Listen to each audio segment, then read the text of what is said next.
ஸ்ரீமத் வால்மீகியின் ராமாயணம் சுந்தரகாண்டம் 53வது சர்க்கம். இடத்திற்கு காலத்திற்கும் ஏற்றப்பாயான சொற்களை தம்பியிடமிருந்து கேட்ட ராவணன் இப்படி பதில் சொல்கிறாங்க. உன்னுடைய பேச்சு சரிதான், தூதர்களை கொலை செய்வது என்பது தடை செய்யப்பட்ட செயல்தான். ஆனால் கொலையை தவிர வேறொரு தண்டனை நிச்சயமாக இவனுக்கு கொடுக்கப்படணும்னு குரங்குகளுக்கு வாழ்தான் ரொம்ப இஷ்டமான அணிகலன் போலது. இவனுடைய வாளில் உடனே தீ வைங்க, எரிக்கப்பட்ட வாளுடன் இவன் திரும்பி போகட்டும்னு சொல்கிறாங்க. ராவணன் கட்டளையிடுறாங்க. வாள் என்ற அங்கமில்லாமல் வருந்தும் இவரை எல்லா நண்பர்களும் பங்காளிகளும் சொந்தக்காரர்களும் இஷ்டமானவர்களும் அங்கு பார்க்கட்டும். இவனை நெருப்பு பற்றி எரியும் வாளுடன் எல்லா 4 சந்திகளிலும் அரக்கர்கள் கொண்டு போகட்டும் என்று ராவணன் ஆணையிடுறாங்க. அவருடைய அந்த உத்தரவை கேட்டு கோபத்தால் மனம் இறுகிய ராட்சசர்கள் நைந்து போன பருத்தி துணிகளை வாளை சுற்றி கட்டினாங்க. வாள் சுற்றப்பட்டு கொண்டிருக்கும் போதே காட்டில் உலர்ந்த மரக்கட்டைகள் பற்றி கொண்டே தீயே போல ஹனுமான் பேருருவம் எடுத்துட்டாங்க. அதன் பிறகு அவங்க வாளின் மேலே எண்ணெயை கொட்டி நெருப்பை வச்சாங்க.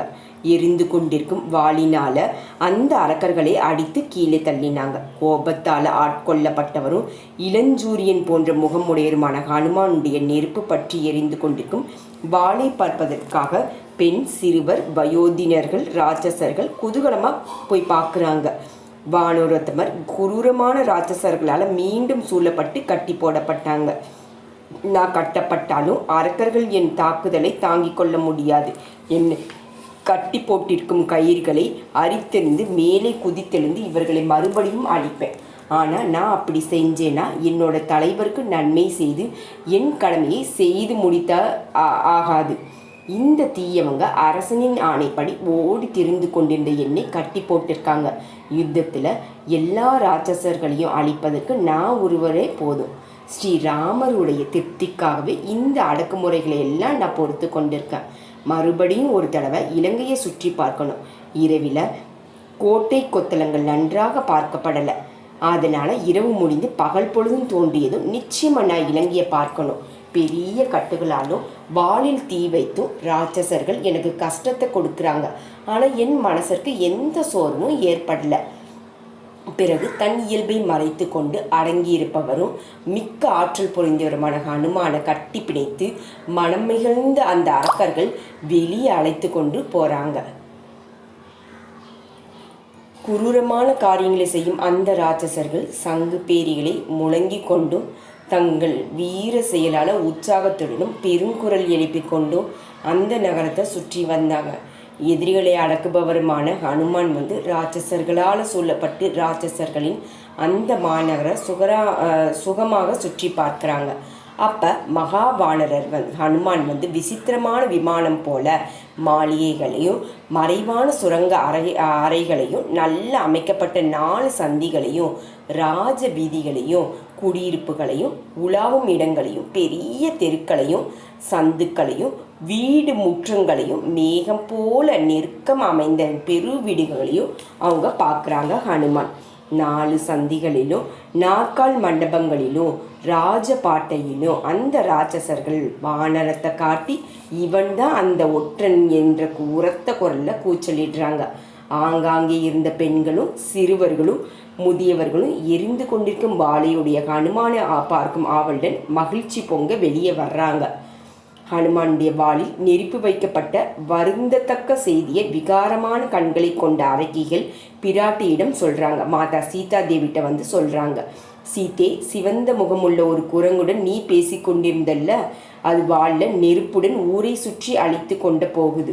குரூரமான அந்த சொற்களை கேட்ட சீதா தேவி தன் உயிரே பறிக்கப்பட்டது போல துடிக்கிறாங்க. சோகத்தால் வெந்து அக்னி பகவானை சரணடைகிறாங்க மாதா சீதா தேவி. அந்த வானரரின் சேமத்திலேயே கருத்துடையவராக ஆறாங்க. அகன்ற கண்களுடைய சீதா தன்னை சுத்தம் செய்து கொண்டு அக்னி பகவானை வேண்டிக் கொள்கிறாங்க. நான் என் கணவருக்கு பணிவிடைகள் செய்தது உண்மையானால், நான் தவம் செய்து கொண்டிருப்பது நிச்சயமானா, நான் கற்புடையவள் என்பது நிஜமானா ஹனுமானுக்கு குளிர்ச்சியே கொடுப்பீராக.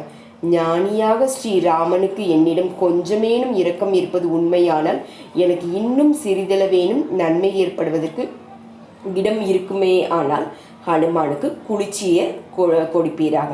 தர்மாத்மாவான ஸ்ரீராமன் நல்ல நடத்தையுடன் இருப்பவரும் அவரை காண வேண்டுமென்று பேராவல் கொண்டிருப்பவளுமான என்னை அறிந்திருப்பது உண்மையானால் ஹனுமானுக்கு குளிர்ச்சியை கொடுங்க.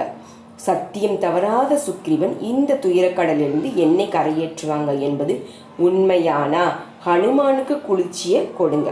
அப்ப கொழுந்துவிட்டு எரியும் அக்னி வானரின் சேமத்தை கோரும். சீதையின் பிரார்த்தனையை ஏற்றுக்கொண்டது போல படப்படக்காம வலுவலுவாக சுழித்து செய்கிறாங்க சூரிய பகவான். தந்தையுமான வாயு தேவனும் ஹனுமானின் வாளில் நெருப்பு பற்றி கொண்டு எரிந்தாலும் மாதா சீதாதேவி மன திருப்தியை கொடுக்க விரும்பி பனிமலையின் காற்றை போல குளிர்ச்சியாக காற்று வீச ஆரம்பிக்குது.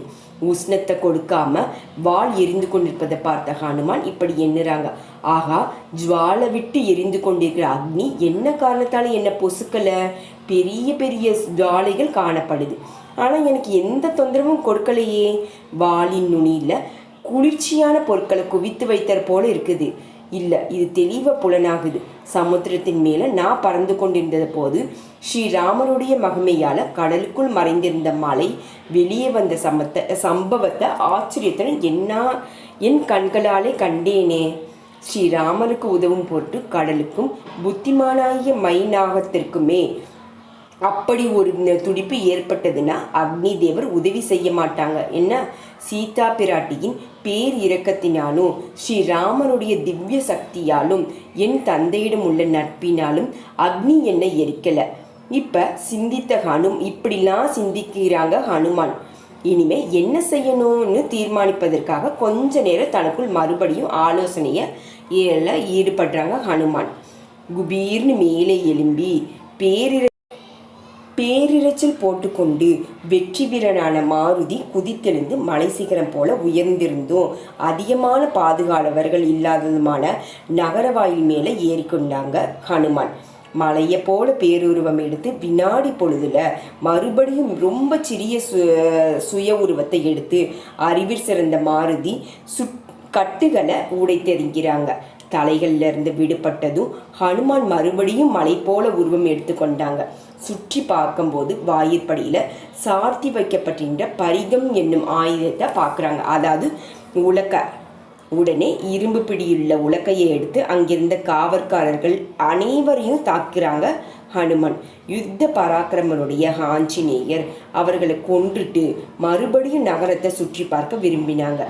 அப்போ வாலில் கொழுந்து விட்டெறியும் நெருப்பின் ஒளியால் கிரணங்களோடு கூடிய சூரியனை போல அவர் பிரகாசமாக தெரிகிறாங்க ஹனுமான். ஸ்ரீமத் வால்மீகி ராமாயணம் சுந்தரகாண்டத்தில் 53வது சர்க்கம் முடிவடைந்தது. ஜெய் சீதாராம்.